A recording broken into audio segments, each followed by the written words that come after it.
Today, we read The Little Prince. All adults were once children, though only a few remember. In this fast-paced era, we've grown accustomed to measuring success with money and material possessions, masking our emptiness with busyness. We rush relentlessly forward, buying houses, buying cars, as if some goal perpetually awaits us ahead. Yet, upon attaining them, we often feel an inexplicable void. In the end, have we truly become those strange adults we viewed through our childhood eyes? It is amidst such loss that the author, Saint-Exupéry, brings The Little Prince to us. This is far from just a bedtime story for children. Wrapped in a fairy tale's guise, it tells a story only adults can fully comprehend, clearly reflecting the innocence and desolation within an adult's heart. The little prince embarks from his own tiny planet on a wondrous journey. The 6 small planets he visits are like a series of satirical portraits: a king obsessed with power, a businessman counting stars, a lamplighter mechanically repeating his task. These characters may seem absurd, yet don't we all carry traces of them within ourselves? The true revelation, however, comes from a seemingly ordinary fox on Earth. The fox tells the little prince that what is essential is invisible to the eye, only the heart can perceive it. The concept of taming he speaks of is essentially about love and responsibility. It is the time you have wasted for your rose that makes your rose so important. So, when you open this book, don't treat it merely as a fairy tale. Instead, see it as a journey back to your inner self. It will momentarily carry you away from the noisy world to a silent, vast desert, where you'll meet that little blonde philosopher. He will make you rediscover your rose, your fox, your planet.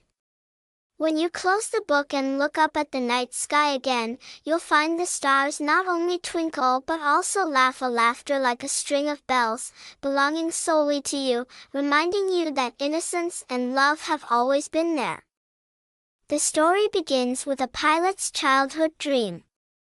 At 6, this pilot dreamed of becoming an artist. He created his first masterpiece, a boa constrictor digesting an elephant. Pleased with his work, he showed it to the adults, who all said, "That's a hat." Admittedly, at first glance, it did resemble a hat. These adults always needed explanations, otherwise, they couldn't understand. They suggested he set drawing aside and focus on geography, history, arithmetic, and grammar. Thus, at 6, he abandoned his artistic aspirations.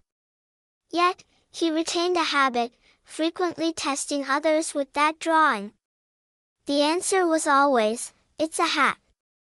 Upon hearing this, he would avoid discussing boa constrictors or primeval forests, instead accommodating them with talk of bridge, golf, politics, or neckties. The adults were pleased to meet such a reasonable person. But isn't being reasonable a good thing? Why does it sound ironic here? Because this so-called reasonableness was actually about pleasing and conforming to others. Feeling that human interactions were exhausting, even hypocritical, the protagonist chose a profession with minimal human contact, a pilot. Soaring daily through the skies, he felt lonely, without anyone he could truly talk to. Until one flight broke his solitude. His plane crashed into the Sahara Desert. With no companions, he struggled alone to repair the aircraft, with only enough water for 8 days. The first night, he fell asleep on the sand. Upon waking the next day, a child suddenly appeared beside him, the little prince. His first words were, "Could you draw me a sheep?" The pilot was bewildered. A child, appearing out of nowhere in the endless desert, dressed exquisitely, asking for a drawing? He produced a pen and paper and began to draw. But having studied only arithmetic and grammar for years, he had forgotten how to draw. So, he sketched the only thing he knew, the hat, from his childhood. Immediately, the little prince said, "No, no. I don't want a boa constrictor with an elephant inside. The snake is too dangerous, and the elephant takes too much space. My home is very small. I need a sheep." He tried drawing a sheep. The little prince said it looked too sickly. He drew several more, none satisfying the prince. Growing impatient, he hastily drew a box with 3 air holes. "This is the box," he said dismissively. "The sheep you want is inside." To his surprise, the little prince exclaimed, "That's exactly what I wanted. Look, the sheep is asleep." The pilot was astonished. This child could imagine a sheep inside a hastily drawn box. It seems only children believe in fairy tales, believe mountains house spirits, and can envision a sheep inside a box. The little prince even remarked that the sheep was asleep. Where did this suddenly appearing prince come from? He hailed from another planet, Asteroid B612, discovered by a Turkish astronomer. 2 intriguing details emerge. First, when the astronomer presented his discovery at an international conference, nobody believed him due to his traditional attire. Later, wearing a smart European suit, he presented again, and everyone accepted his finding. Second, the author deliberately gives the asteroid a number, B612, because adults favor numbers. For instance, telling an adult, "I saw a beautiful red brick house, with geraniums at the windows and doves on the roof," conjures no image. But saying, "I saw a house worth $2 million, prompts, "Oh, what a pretty house." Isn't this a common phenomenon? We create value symbols for objects, but these symbols eventually overshadow the object's intrinsic worth. Clothes, houses, everything follows this pattern. As Eileen Chung wrote, every one of us lives inside our clothes. Clothes signify status. Adults notice the attire first, the person second.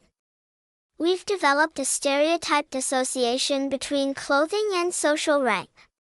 Saint-Exupéry's use of the asteroid number B612 resembles Gabriel Garcia Marquez's style, blending fantastical imagination with precise details to create believability.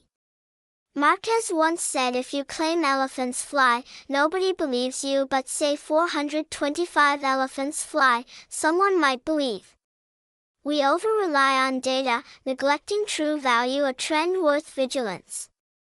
Asteroid B612 is unique, overgrown with baobab trees. The little prince must daily the baobab seeds. If neglected, these trees would split his planet apart. Hence, he needed a sheep to eat the sprouts.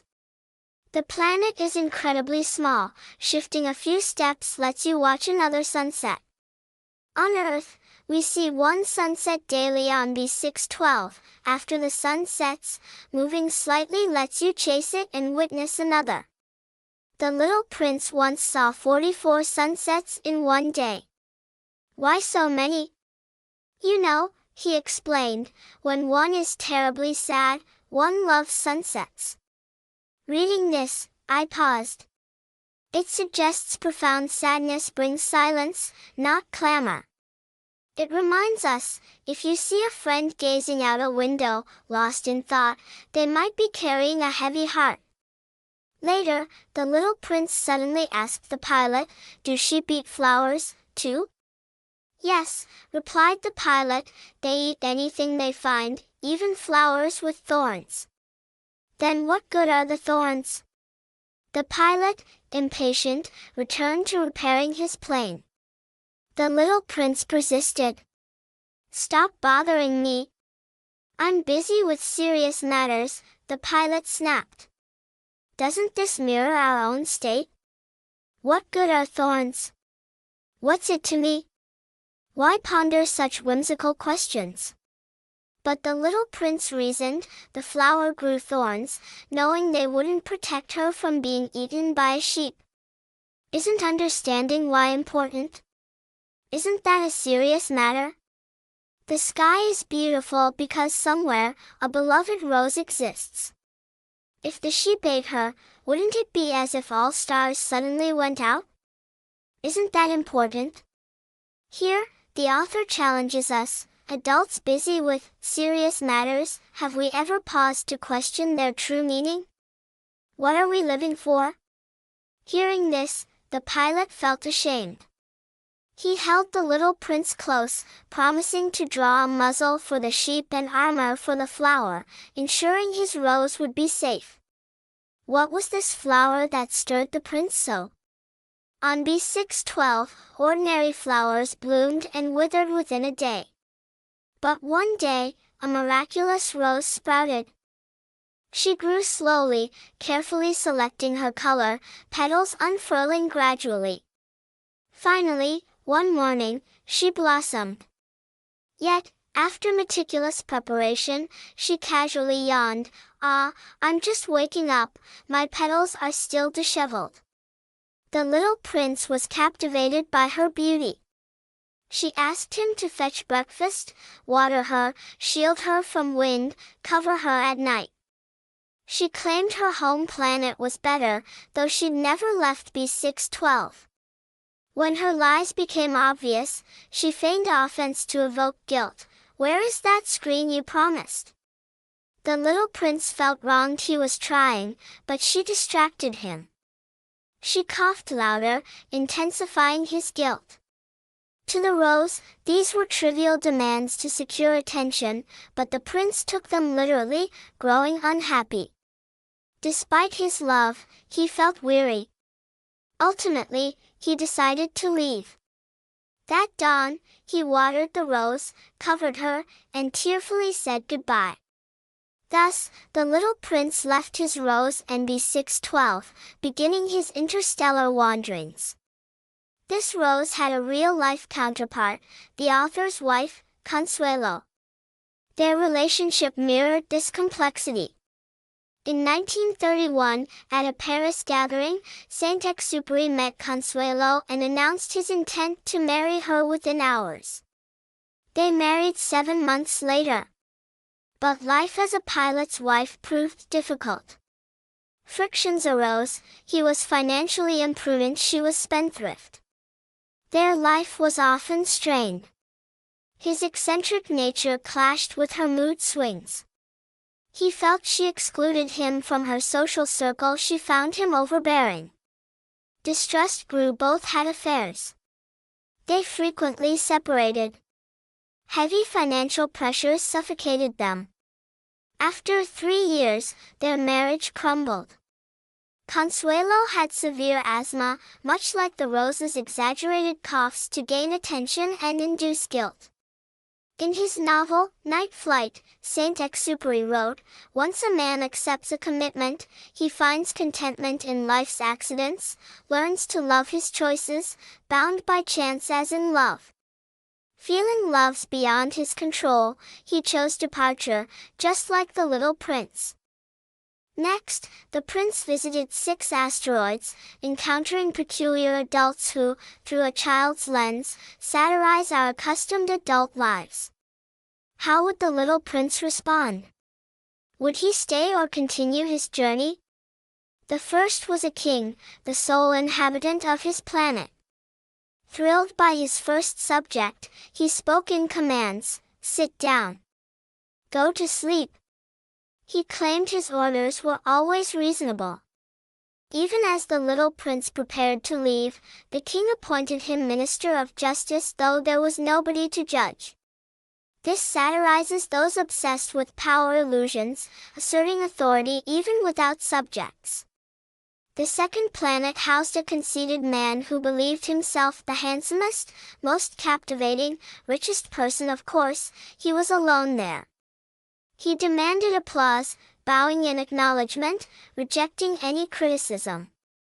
He mirrors today's arrogant souls, living in self-delusion, deaf to advice, wasting lives on flattery and vanity. The third was a drunkard. Briefly stopping, the little prince felt saddened. "Why drink?" he asked. "To forget," replied the drunkard. "Forget what?" "Forget my shame." "What shame?" "The shame of drinking." The prince found adults truly odd. This echoes many trapped in cycles, scrolling phones, staying up late, smoking, drinking, knowing the harm yet unable to break free, ashamed but repeating the pattern.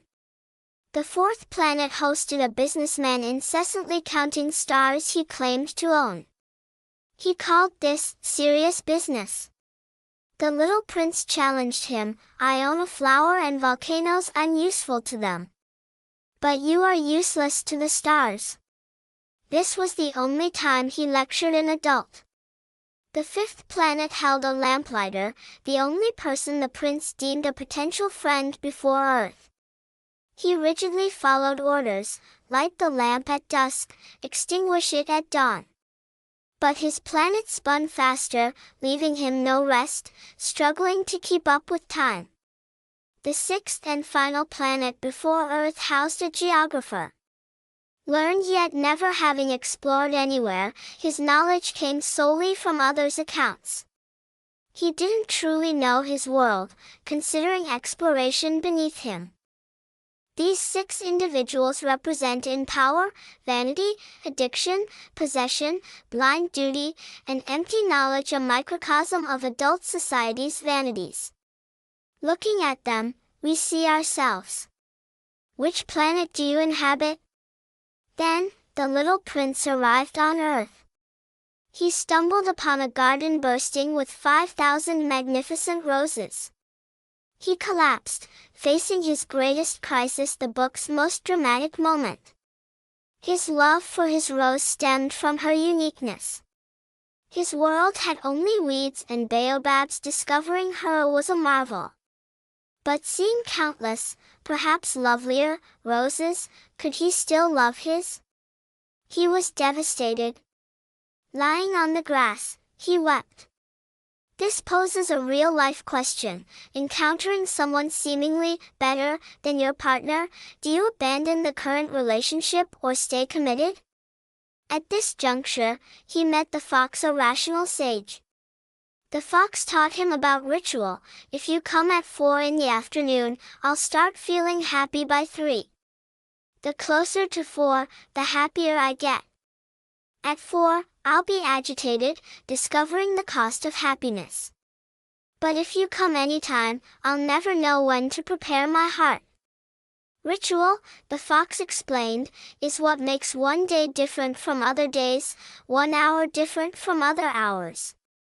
This explains why Friday evenings feel joyous. Anticipation heightens happiness.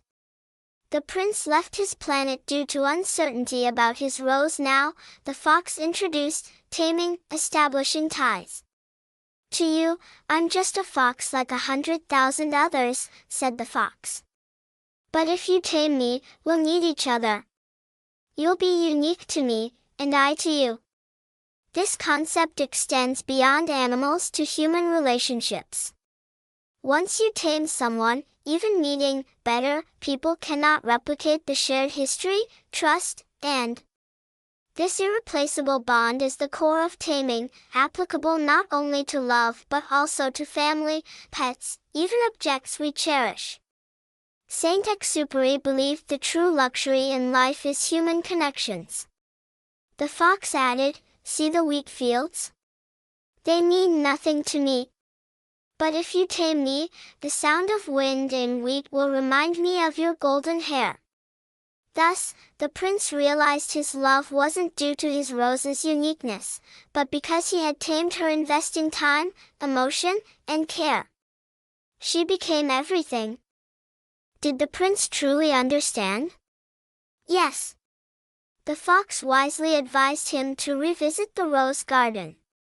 There, the prince told the 5,000 roses, you are beautiful, but empty. No one has died for you. To a passerby, my rose may seem like you. But alone, she is more important than all of you, because I watered her, sheltered her, listened to her complaints or silences. Because she is my rose. The fox wasn't merely a passerby, it helped the prince learn to love better. Even at parting, it reminded him, you are responsible for your rose.